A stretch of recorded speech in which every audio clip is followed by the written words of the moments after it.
Hello good morning guys. आज हम शुरू करने वाले हैं इंडियन पॉलिटी। ठीक है, इंडियन पॉलिटी की सीरीज़ का ये हमारा फर्स्ट लेक्चर होगा और पर डे इसका एक लेक्चर अपलोड किया जाएगा। ठीक है, देखिए इंडियन पॉलिटी अर्थात राज व्यवस्था। ठीक है, राज व्यवस्था। अब हम बात करें इस वर्ड की तो ये दो वर्डों से मिलकर बना हुआ, एक तो है राज और दूसरा व्यवस्था। राज का मतलब यहाँ पे क्या होता है, शासन। ठीक है, और व्यवस्था का मतलब किसी चीज़ को व्यवस्थित करना या उसको मैनेज करना। यहाँ पे हमें किसको व्यवस्थित करना है, शासन को। ठीक है, शासन को इस प्रकार से मैनेज किया जाएगा कि अर्थात किस लेवल पे किस प्रकार से पावर्स होंगी, क्या उनकी ड्यूटीज़ होंगी। ठीक है, जैसे सेंट्रल लेवल पे सेंट्रल गवर्नमेंट की क्या पावर्स हैं, क्या ड्यूटीज़ हैं उसके पास में। स्टेट लेवल पे स्टेट गवर्नमेंट्स की क्या पावर हैं, क्या क्या ड्यूटी हैं।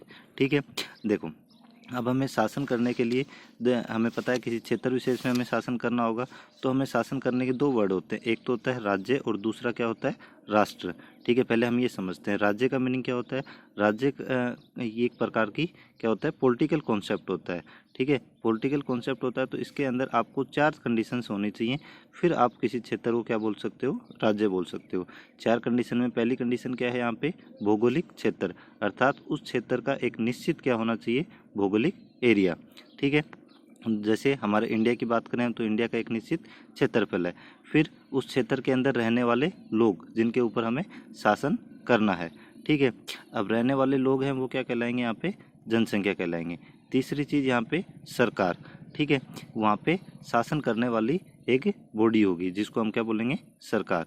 ठीक है, और चौथी चीज़ यहाँ पे क्या है, संप्रभुता। संप्रभुता का मतलब होता है जो शासन करने वाली बॉडी है वो अगर वहाँ पे सुप्रीम बॉडी है, अर्थात निर्णय लेने वाली सुप्रीम बॉडी वो सरकार है, तो हम उसको क्या बोलेंगे, एक संप्रभु सरकार। ठीक है, तो इस प्रकार से अगर ये चारों कंडीशन पूरी हो रही है तो फिर ये क्या कहलाएगा, एक राज्य कहलाएगा। ठीक है, जैसे एग्जाम्पल के तौर पे हम इंडिया की बात करते हैं। ठीक है, देखते हैं कि इंडिया एक राज्य है या फिर राष्ट्र है। इंडिया की बात करें तो इंडिया का निश्चित क्षेत्रफल है।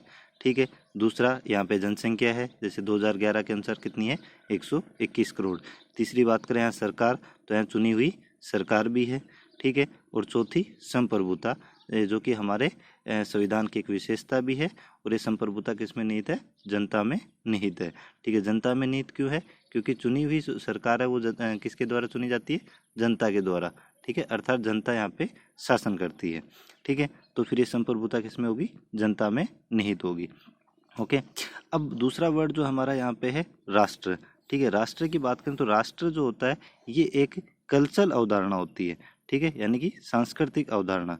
ठीक है, संस्कृति का मतलब क्या होता है, उस क्षेत्र की जो संस्कृति है वो क्या होनी चाहिए, सम्मान होनी चाहिए।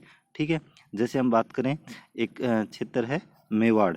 ठीक है, हमारे राजस्थान में पड़ता है मेवाड़ और एक पड़ता है मारवाड़। ठीक है, हम देखते हैं कि मारवाड़ की जो कल्चर है वो अलग है और मेवाड़ की अलग है। ठीक है, तो ये दोनों जो हैं, मेवाड़ और मारवाड़, ये दोनों क्या हो जाएंगे, एक ही राष्ट्र हो जाएंगे।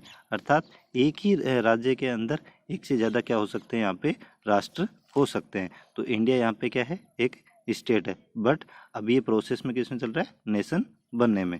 ठीक है, अगर हम थोड़ा इतिहास में बात करें तो इतिहास में जाते हैं तो हम एक पढ़ते हैं चाणक्य या फिर कौटिल्य। ठीक है, कौटिल्य ने अपनी एक पुस्तक लिखी थी जिस पुस्तक का नाम आप लोग सभी जानते होंगे, क्या नाम है, अर्थशास्त्र। कई बार एग्जाम्स में ये वर्ड पूछा भी जाता है कि कौटिल्य या चाणक्य की पुस्तक का नाम क्या है, तो क्या नाम है, अर्थशास्त्र। ये अर्थशास्त्र जो पुस्तक है ये इकोनॉमी की पुस्तक नहीं है, ये एक सेपरेट डॉक्यूमेंट है जो कि किससे रिलेटेड है, पॉलिटिकल साइंस से। ठीक है, जिसके अंदर बताया गया है कि राजा को किस प्रकार से गवर्न करना चाहिए राज्य को। ठीक है, अर्थात किस प्रकार से राजा को शासन करना चाहिए। इसमें इन्होंने एक सिद्धांत दिया था जिसे हम जानते हैं सप्तांग सिद्धांत के नाम से। ठीक है, इन्होंने 7 चीज़ें बताई थी जिसके आधार पर किसी क्षेत्र को राज्य घोषित किया जा सकता है। जैसे उसके अंदर क्या होना चाहिए, एक राजा हो। ठीक है, राजा के पास दुर्ग होना चाहिए। ठीक है, सेना होनी चाहिए, मित्र राष्ट्र होना चाहिए। इस प्रकार से इन्होंने 7 चीज़ें बताई थी। ठीक है, बात करते हैं यहाँ पे जो सरकार है, सरकार के कितने अंग लिखे हमने, 3 अंग। 3 अंग यहाँ पे कौन कौन से होते हैं, विधायिका, कार्यपालिका और न्यायपालिका। फर्स्ट विधायिका, विधायिका काम क्या होता है यहाँ पे, कानून बनाना। ठीक है, दूसरा कार्यपालिका, कार्यपालिका का काम क्या होता है, कानूनों को लागू करना। ठीक है, और तीसरा न्यायपालिका, न्यायपालिका का यहाँ पे काम है इन कानूनों की समीक्षा करना, अर्थात जैसे विधायिका ने जो कानून बनाया वो संविधान के अकॉर्डिंग है या नहीं है। कार्यपालिका की बात करें तो विधायिका ने जो कानून बनाया उस कानून को एज इट इज लागू किया है या नहीं किया है, इस चीज़ की समीक्षा कौन करता है? न्यायपालिका। ठीक है, तो अगर हम राजतंत्र के अंदर बात करते हैं तो राजतंत्र के अंदर राजा के पास ही ये तीनों शक्तियां होती हैं। राजा ही कानून बनाता है, राजा ही उसको लागू करता है और डिसीजन लेने वाला भी कौन है? यहाँ पे राजा ही है। ठीक है, अर्थात ये तीनों जो शक्तियां हैं, विधायिका, कार्यपालिका, न्यायपालिका, किसके पास में होंगी? राजा के पास में होंगी। जब ये तीनों शक्तियां एक ही व्यक्ति के पास होती हैं तो फिर यहाँ पे एक स्थिति उत्पन्न हो जाती है, कॉन्फ्लिक्ट ऑफ इंटरेस्ट, जिसे हम हिंदी में बोलते हैं हितों का टकराव। ठीक है, उस स्थिति में राजा न्यूट्रल होकर कोई डिसीजन नहीं ले पाता है, और न्यूट्रल होकर डिसीजन नहीं ले पाता है तो फिर हम उसको क्या बोल सकते हैं? एक निरंकुश राजा होगा। ठीक है, बट लोकतांत्रिक सरकार की बात करें तो इसके अंदर एक फ्रांसीसी विचारक हुए थे जिनका नाम था मॉन्तेस्क्यू। ठीक है, इन्होंने एक बहुत अच्छा सिद्धांत दिया था जिसे हम किस नाम से जानते हैं? शक्ति पृथक्करण का सिद्धांत। ये सिद्धांत देखो क्या कहता है? ये सिद्धांत कहता है कि जो तीनों शक्तियां हैं, विधायिका, कार्यपालिका और न्यायपालिका की, ये तीनों सेपरेट बॉडी के पास होनी चाहिए, यानी कि अलग अलग बॉडी के पास में होनी चाहिए। अगर ये अलग अलग, एक बॉडी हो जो कि कानून बनाए, दूसरी बॉडी हो जो कि कानून को लागू करे, और तीसरी बॉडी हो जो उन कानूनों की समीक्षा करती हो। ठीक है, जैसे हम इंडिया की बात करें तो इंडिया में संसद होती है जो कि कानून बनाती है। कार्यपालिका, जैसे आज के दिन मोदी गवर्नमेंट, उसकी मंत्रिपरिषद है। ठीक है, तो वो उसका काम क्या है? यहाँ पे कानूनों को लागू करना। और हमारे सुप्रीम कोर्ट, हाई कोर्ट जो हैं, ये क्या है? न्यायपालिका हैं। ठीक है, तो ये तीनों से अलग अलग बॉडीज हैं, और ये तीनों अलग अलग बॉडी हैं तो फिर यहाँ पे जो चेक एंड बैलेंस की स्थिति बनी रहेगी। ठीक है, तो इन्होंने मॉन्तेस्क्यू ने इस सिद्धांत तीनों बॉडीज को क्या दिया? लोकतंत्र के आधार बताया है। ठीक है, देखो हम बात करते हैं आगे विधायिका की। ठीक है, अगर मैं विधायिका की अकेली बात करूं तो विधायिका में 3 पार्ट्स होते हैं, एक तो राज्यसभा, लोकसभा और तीसरा राष्ट्रपति। ठीक है, या फिर आप इसको एक साथ क्या बोल सकते हो? संसद बोल सकते हो, जो कि आपके संविधान में आर्टिकल 79 में इसकी व्याख्या की गई है। ठीक है, अब यहाँ पे आप देखते हो कोई भी अगर कानून आता है तो वो दोनों सदन में पास होना जरूरी है। ठीक है, उसके बाद में वो किसके पास जाता है? राष्ट्रपति के पास साइन होने। ठीक है, अर्थात अगर कोई भी कानून बनेगा तो इन तीनों की सहमति से बनेगा। ठीक है, तो इन तीनों को मिला के क्या बोला जाता है यहाँ पे? विधायिका। दूसरा कार्यपालिका। ठीक है, कार्यपालिका की बात करें तो कार्यपालिका भी 2 प्रकार की होती है, एक तो अस्थायी और दूसरी स्थायी। अस्थायी का मतलब जो कि परमानेंट नहीं रहती है, समय समय पे बदलती रहती है। ठीक है, जैसे हमारे हर 5 साल के अंदर गवर्नमेंट चेंज होती है। ठीक है, फिर से चुनाव होते हैं, हो सकता है वही गवर्नमेंट चुन के आए, बट 5 साल में उन्हें एक बार चुनाव में जाना होता है। ठीक है, कार्यपालिका में कौन शामिल होंगे? यहाँ पे प्रधानमंत्री और उसकी मंत्री परिषद। ठीक है, जैसे आज के दिन में मोदी जी हमारे प्रधानमंत्री हैं और साथ में उनकी मंत्री परिषद। मंत्री परिषद में आप देखते हो कि 4 प्रकार के मंत्री होते हैं, एक तो कैबिनेट मंत्री, दूसरे राज्य मंत्री, स्वतंत्र प्रभार, तीसरे राज्य मंत्री और चौथा उप मंत्री। ठीक है, बात करें दूसरा टाइप कौन सा है? स्थायी कार्यपालिका। स्थायी कार्यपालिका कौन होती है? प्रत्येक मंत्रालय के अंदर आप देखते हो एक नौकरशाही भी होती है, जो कि पद हमेशा बना रहता है।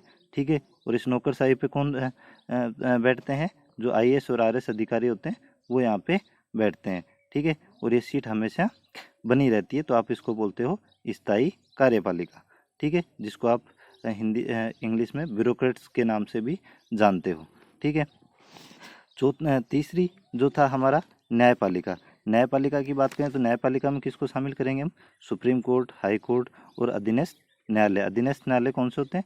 जो डिस्ट्रिक्ट लेवल पे या तहसील लेवल पे होते हैं, उनको हम क्या बोलते हैं? अधीनस्थ न्यायालय। ठीक है, ये तो है हमारे न्यायपालिका।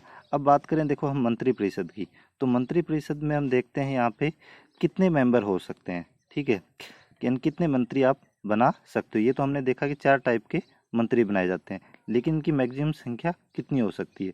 तो ये पहली बार डिसाइड किया गया 91 वा कॉन्स्टिट्यूशन अमेंडमेंट था, संविधान संशोधन था, जिसके अंदर ये कह दिया गया कि लोकसभा के जो टोटल मेंबर हैं उन टोटल मेंबर का कितना होना चाहिए? 15% यहाँ पे मंत्री बनाए जा सकते हैं। ठीक है, तो ये हो गई आपके मंत्रिपरिषद की संख्या। अब हम बात करते हैं, देखो जो मंत्री हैं 4 प्रकार के, उनकी कैबिनेट मंत्री क्या होता है? उस मंत्रालय का जो सबसे वरिष्ठ मंत्री होगा, सबसे वरिष्ठ अधिकारी होगा, उसको हम क्या बोलेंगे, जो प्रतिनिधि होगा जनता के द्वारा चुना हुआ, ठीक है, उसको बोला जाता है कैबिनेट मंत्री। राज्य मंत्री, ठीक है, राज्य मंत्री कैबिनेट मंत्री के अधीन होकर उसके सहयोगी की तरह कार्य करते हैं, ठीक है। एक होता है राज्य मंत्री स्वतंत्र प्रभार, ठीक है। स्वतंत्र प्रभार वाले क्या होते हैं, जिस मंत्रालय का कोई कैबिनेट मंत्री नहीं होता है उस के अंदर राज्य मंत्री को क्या होता है, स्वतंत्र प्रभार, ठीक है। और एक और जो हमने बात की थी वो कौन सा था, उप मंत्री, ठीक है।